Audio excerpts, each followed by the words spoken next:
On the day I was supposed to feel most loved, most beautiful, and most chosen, I was handed a baby bottle, wrapped in delicate white tissue paper, tied with a pink ribbon, and placed gently into my hands by the one woman who had always made me feel like I didn't belong, Judith Sterling, my soon-to-be mother-in-law. We were standing behind the chapel, minutes before the ceremony. My dress hugged every curve just right, my hair pinned perfectly, and my heart pounding so loudly I could feel it in my ears. "Open it," she said, smiling sweetly. Too sweetly. I should have known better. I peeled the tissue back, expecting maybe a handkerchief, a piece of jewelry, or something symbolic, something that acknowledged this moment, this milestone. But instead, a baby bottle. A baby bottle. With a note tucked inside. I glanced up at her, confused. My fingers pulled the paper out, unfolding it slowly. Just a few words in dainty cursive. "For when he finds a real wife." And then she laughed. Not a chuckle, not a snort, but a soft, satisfied, condescending laugh, like she'd been waiting all year for this one punchline. I froze. My throat tightened. My eyes stung. I looked at Ethan, my fiancé, my partner of 3 years, who stood right beside her. He said nothing, no reaction, no protest. "No, Mom, that's not okay." Just a nervous smile and eyes that darted away. He did nothing. In that moment, something shifted inside me. Not because of the bottle or the note or even Judith's cruelty, I'd seen that coming, but because of Ethan's silence, because he let her humiliate me on my wedding day. I felt like the room around me collapsed. All the white flowers, the soft violin music drifting in from the chapel, the laughter of guests settling into pews. It all went silent in my ears. I wanted to scream. I wanted to cry. I wanted to throw the bottle back in her face. But I didn't, because I remembered what my mother always told me. Dignity doesn't yell. It walks tall and leaves. So instead, I tucked the bottle back in the tissue paper, placed it carefully back in the gift bag, and looked Judith right in the eye. "Thank you," I said. What a thoughtful gesture. She tilted her head, confused maybe, amused. She didn't realize I was already detaching. That's the funny thing about betrayal. It doesn't always make you explode. Sometimes it makes you see everything clearer. I walked into the chapel on shaky legs, holding my bouquet like a shield. My sister Sierra looked at me and immediately knew something was wrong. She reached for my hand, squeezed it hard, but didn't ask. The music played, the crowd stood, and I took my first steps down the aisle toward the man I was supposed to spend forever with. Ethan waited at the altar, still looking like the boy I fell in love with 3 years ago. But now, something was different. Something I couldn't unsee. Behind him, Judith sat in the front row, already smug, already victorious. And me? I was walking toward a choice, a moment I couldn't take back. The priest welcomed everyone, smiled kindly, and began the ceremony. The words blurred together: love, honor, commitment, forever. Then he looked at me. "Aveline Carter, do you take this man, Ethan Sterling, to be your lawfully wedded husband?" The church went silent. Every eye turned toward me. I looked at Ethan. I looked at Judith. And then I smiled. Not the kind of smile that says, "I do." The kind of smile that says, "You have no idea what's coming next," because I was about to say something that would make the entire church gasp. They say you'll always remember your wedding day. The dress, the flowers, the music, the nervous smiles, the way your heart pounds when you realize this is it. Your forever is waiting at the end of that aisle. I remember mine, too. But not for any of those reasons. I remember it because I realized, in front of hundreds of people, that the man I loved would never protect me. But let me start before the aisle, before the baby bottle, before the priest asked the question that cracked everything open. My name is Aveline Carter. I was 28 when I thought I was walking into my future. A future I'd built in my head for years. White picket fences, cozy holidays, growing old with someone who made me feel seen. I'm the oldest of 2 girls. My younger sister, Sierra, is my firecracker. Blunt, protective, the kind of person who never lets anyone mess with people she loves. Growing up, it was just the 2 of us and our mom, Lena. No dad. He left when I was 6. One day he was there, the next he was gone. We never really talked about it. We just learned how to build strong walls and stand on our own. Lena worked 2 jobs, always smiled even when she was tired. She taught us how to be kind but never weak, how to give people grace but never give them our peace. Her favorite saying was, "You can bend without breaking, but don't forget when it's time to stand straight again." I carried that in my bones, and then came Ethan Sterling. I met him at a nonprofit gala. He volunteered there, helping with logistics and planning. He was soft-spoken, kind, a little awkward, but funny in the kind of way that feels safe. He listened when I spoke, made me laugh when I needed it, and seemed to understand that I didn't need saving, I just needed someone to walk beside me. We fell in love slowly, the kind of love that feels comfortable, like a warm sweater. I introduced him to my mom and Sierra. Mom liked him. She saw the good in people. Sierra was cautious. She never said anything cruel, but she watched him closely, like she was waiting for something she couldn't name. I met his family a few months in. That's when I first felt it, the weight. Judith Sterling, his mother, was everything I wasn't. Elegant in a stiff kind of way, expensive perfume, flawless pearls, the kind of woman who made her judgments sound like compliments. She looked at me the way someone might look at a wrinkle in a silk dress. The first thing she ever said to me wasn't hello or nice to meet you. It was, "So what does your father do?" I told her he wasn't in the picture. She smiled. "Ah, I see." That was her thing. Always seeing things without saying them out loud. Little comments, passive digs, insisting on helping with our wedding planning, and then rewriting every detail behind my back, making sure Ethan knew what her vision was, talking to me like I was a placeholder. Ethan would brush it off. "She doesn't mean anything by it," he'd say. "She's just trying to help." But that's the thing. Judith didn't need to yell. Her words cut like paper. Thin, precise, easy to miss unless you were the one bleeding. Still, I tried. I smiled. I compromised. I thought, once we're married, she'll back off. The morning of the wedding, the sky was clear. The chapel smelled like lilies and eucalyptus. Everything looked like a fairy tale, and I kept telling myself, this is it. Push through. This is your day, too. Sierra was buzzing with energy, fixing my train, keeping the photographers at bay. Mom stood quietly in the corner of the bridal suite, watching me with those calm eyes that always knew more than she said. She walked over, brushed my hair back, and whispered, "You don't have to do anything today that doesn't feel like love." I smiled, even though my stomach was in knots, because something already felt off. Judith had barely looked at me all morning. Ethan was distracted, and deep down, I think I knew.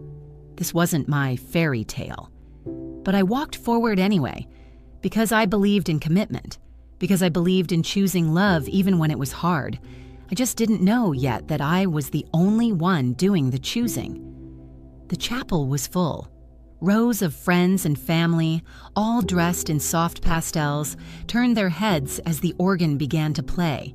Light streamed through the stained glass windows, casting colorful reflections across the pews. Everything looked perfect, but I couldn't feel any of it. My hands were cold. My heart thudded against my ribcage. I was trying to breathe like normal, smile like normal, but nothing was normal anymore. Not after what just happened behind the chapel doors. I kept replaying the moment over and over in my mind. The baby bottle. Judith's smug little smirk, her words echoing in my ears. For when he finds a real wife. And Ethan, my fiancé, standing right there saying nothing. Not one word, not even a glance of concern, just an awkward shuffle of his feet and a tight-lipped smile like he didn't want to cause a scene. I wanted to scream. I wanted him to defend me just once, but he never had, and now I was starting to wonder if he ever would. Sierra grabbed my hand as we waited for our cue. She looked up at me. "You good?" Her voice was soft but sharp, like she was trying to read between the lines of my silence. I nodded too quickly. She leaned in. If something's wrong, we can stop this." I shook my head, not because I was sure I wanted to go through with it, but because I didn't want to cry. Not here. Not yet. The doors opened, the music swelled, and I walked down the aisle like every woman who's ever told herself it'll be fine, even when everything inside her is screaming that it's not. Ethan stood at the altar in a crisp navy suit, hands folded in front of him. He looked handsome, familiar, but suddenly, I didn't recognize him. I searched his eyes for something, regret, apology, affection, but they were blank, like he was already halfway checked out. Behind him, Judith sat in the front row in a dove gray suit and pearls, beaming like she'd just won something, like she was watching a performance she directed. As I walked past her, she tilted her head slightly and smiled, that same thin, superior smile I'd come to know too well. I turned my face forward. I was not going to cry. The ceremony began. The priest spoke about love, commitment, and growing together. His words blurred into each other. I heard the guests laugh softly when he made a light joke about married life. I smiled, but only with my mouth. Inside, I was spiraling. How did I get here?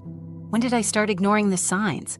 There were so many little moments over the last 3 years when Ethan would let Judith interrupt me, override me, even mock me in front of others. He'd always excuse her behavior. She's just being dramatic. You're reading too much into it. It's not worth a fight. But now I knew it wasn't about avoiding a fight. It was about avoiding choosing me. And here I was, minutes away from promising him forever.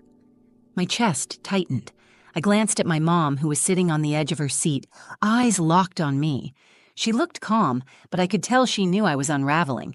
She gave me the smallest nod, the kind of nod that says, "You know what's right. Do it." I felt Sierra behind me, her steady presence like a protective wall. The priest turned to Ethan, asked him the question, "Do you take Aveline Carter to be your lawfully wedded wife?" Ethan smiled and said, "I do." Of course he did. Why wouldn't he? He wasn't the one who'd been insulted. He wasn't the one told she wasn't enough. He was still his mother's perfect boy. Then the priest turned to me. "Aveline Carter, do you take Ethan Sterling to be your lawfully wedded husband?" The room fell silent. Every heartbeat felt like an earthquake inside my chest. I looked at Ethan, waiting. I looked at Judith, still smiling. I looked at Sierra, fierce and ready. I looked at my mother, calm, strong, trusting me. And for the first time in a very long time, I looked at myself, and I knew. This moment wasn't just about Ethan. It was about whether I'd keep betraying myself to make other people comfortable. So I inhaled slowly, and I smiled. Not the smile of a bride in love, the smile of a woman about to burn down a lie, and finally tell the truth. "Aveline Carter, do you take Ethan Sterling to be your lawfully wedded husband?" Silence. That question, just 10 simple words, rang through the chapel like a bell. Every eye turned to me. The guests, the priest, Ethan. Even Judith leaned forward as if she were watching a slow-motion car crash she'd orchestrated herself. I could feel the heat creeping up my neck, my fingers twitching around the bouquet of white roses and baby's breath. My heart thudded so loudly in my ears that it drowned out everything else.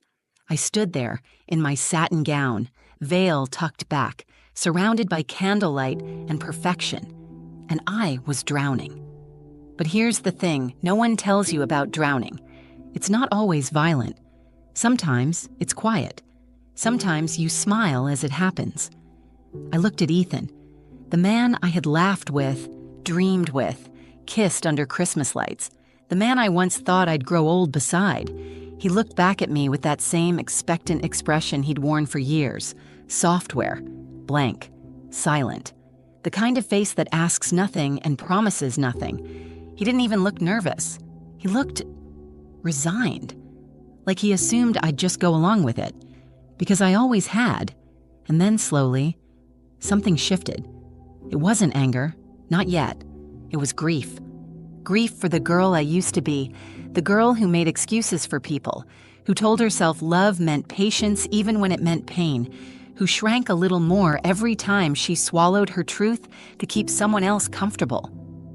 My grip loosened on the bouquet.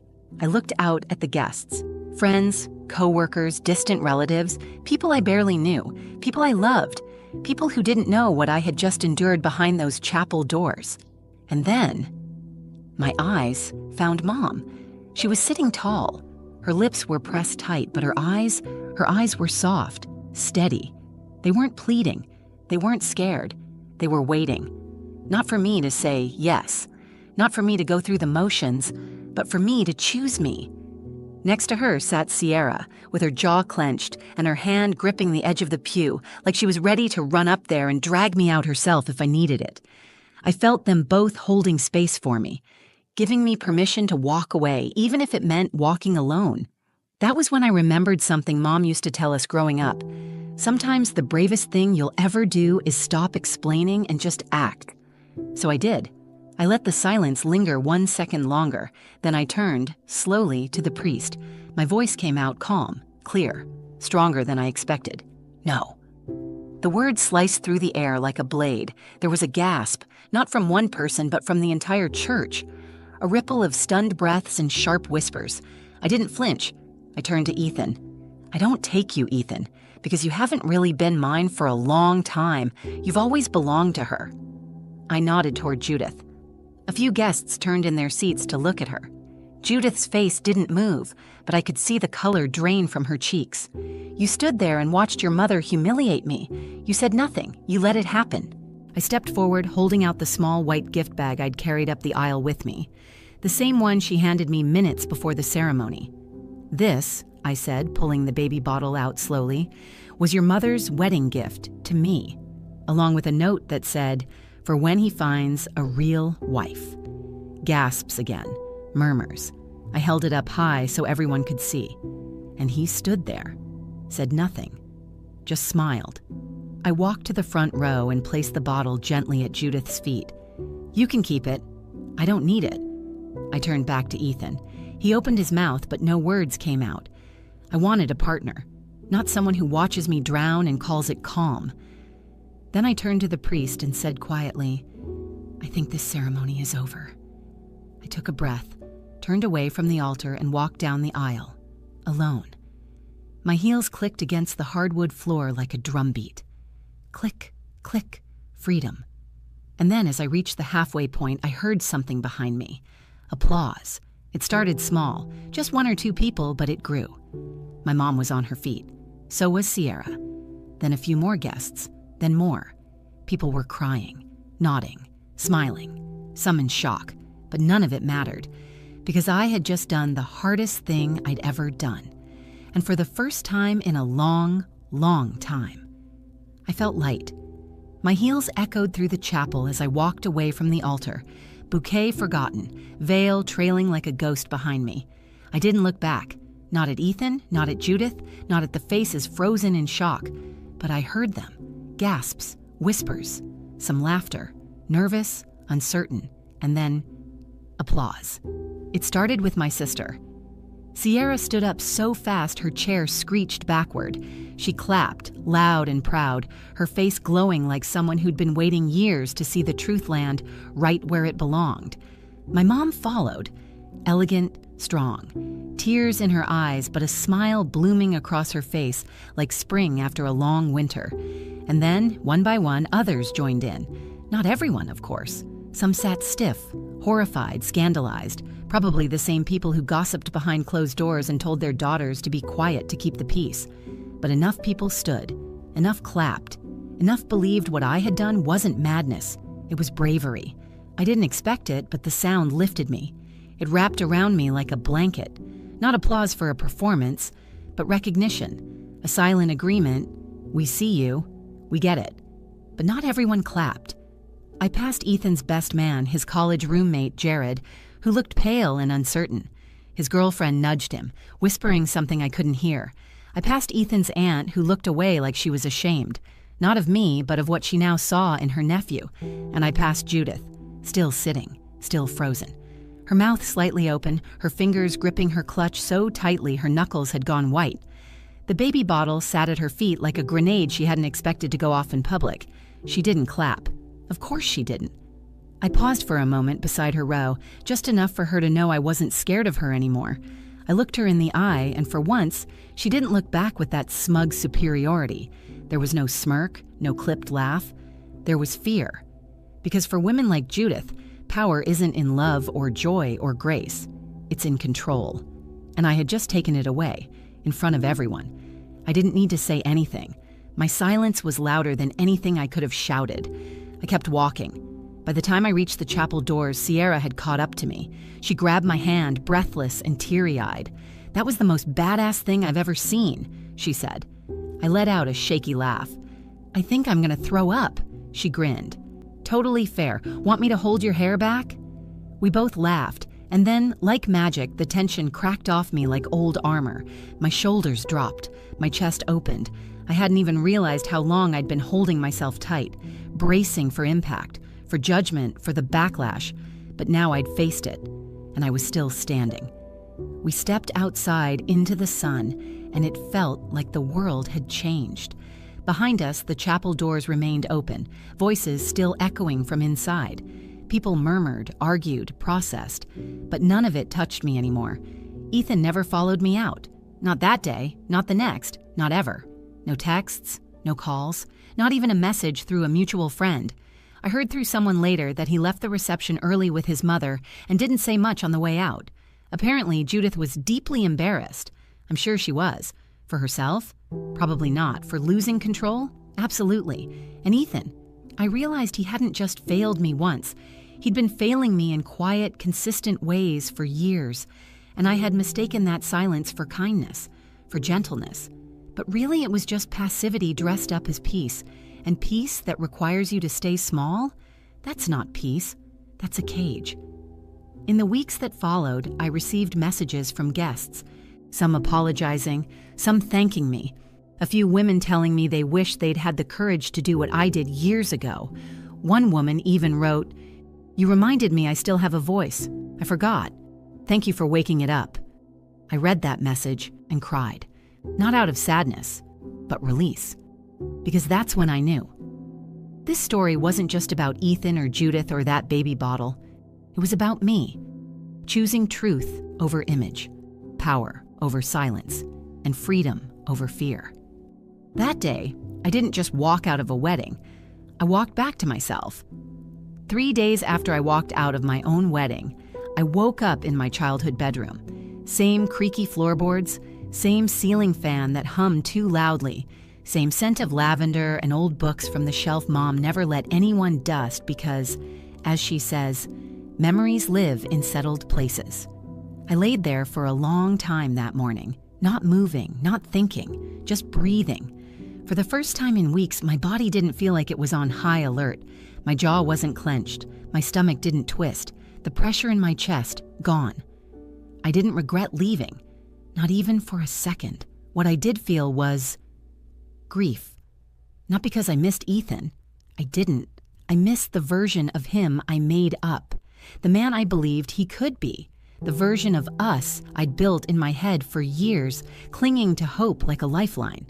I had invested so much in that future, I forgot to ask if it was even mine to begin with. And I was angry with myself for ignoring the signs, for accepting his silence, for laughing off Judith's cruelty to keep the peace. But most of all, I felt free. Later that afternoon, I sat on the back porch with my mom, sipping coffee from the mug I'd used since college, chipped on the rim but still standing. She didn't say anything for a while. She just sat with me, the way only mothers can. Her presence was steady, grounding. Then she said, "You could have gone through with it, you know. No one would have blamed you." I nodded slowly. "Yeah, but I would have blamed me." She smiled, proud. "Good. That means you've grown." I looked at her, tears welling in my eyes. "I feel like I let people down." "You didn't let anyone down, Aveline. You told the truth, and you did it with grace. There's not a woman alive who doesn't wish she'd done that at least once in her life." Those words stayed with me. A few days later, I finally opened my phone. Dozens of texts, some kind, some confused, some just nosy. I ignored most of them. But there was one message that stopped me cold. It was from Ethan's cousin, a quiet girl named Lily, who I barely knew. She wrote, "What you did at the wedding was brave. I've been engaged twice. I walked down the aisle both times and didn't say a word. I still think about it. I wish I'd done what you did." That's when it hit me. This wasn't just my story, it was ours. Every woman who stayed quiet, who played small, who accepted less than she deserved because someone convinced her it was polite. I wasn't broken. I wasn't dramatic. I was done shrinking. And once I saw that, I couldn't unsee it. I didn't spiral. I didn't fall apart. I started over, piece by piece. I went back to work. I repainted my apartment. I took a solo weekend trip to Maine and walked barefoot on the beach just because I could. Sierra and I got closer than ever. She showed up every weekend with wine and too much takeout. She said, "I'm not going to say I told you so, but I am going to say I got your back." And she did. I started writing again, something I hadn't done in years. I put down every thought, every memory, every moment from that day. It became therapy. It became clarity. It became me, in words, unfiltered. Judith tried to reach out once, through a mutual friend. "She wants to talk," they said, "clear the air." I said no. Some people don't deserve a second conversation, and closure isn't something they get to ask for when they've never once offered you dignity. As for Ethan, I never heard from him, and that silence finally made sense. It wasn't just who he was, it was who he chose to be. And I choose differently now. I choose people who speak up, who stand beside me when I'm being pushed down, who clap for me when I rise, who love me out loud, not just when it's easy. So, no, I didn't marry Ethan Sterling. I didn't walk out of that chapel with a husband, but I walked out with something so much more powerful. I walked out with myself. And that, I've learned, is the kind of love you never have to question. So, if you've ever felt pressure to stay quiet, to smile through the hurt, or to play small for the comfort of others, just know this: you're not alone. And you never have to apologize for choosing yourself. If this story moved you, helped you feel seen, or gave you something to think about, please like the video, share it with someone who might need it, and drop a comment below. I read every single one, and I'd love to hear your thoughts or your own story. And if you want more real stories like this, raw, honest, unfiltered, subscribe to the channel and hit that notification bell so you never miss a moment. Thanks for being here. And remember, you don't have to say "I do" to prove your worth. You just have to say "I'm enough." And that's my story. I didn't leave the chapel with a husband, I left with my voice. And honestly, that was the real gift. If this story made you feel something, if it reminded you of your worth, or even just made you think, please take a second to like the video. It helps more than you know. Share it with someone who might need a little strength today. Comment below. Tell me your thoughts or your own moment of choosing yourself. I read every single one. And if you want more true stories that are real, raw, and unapologetically honest, subscribe to the channel and don't forget to hit the notification bell so you never miss the next one. Thanks for being here. You are enough, always.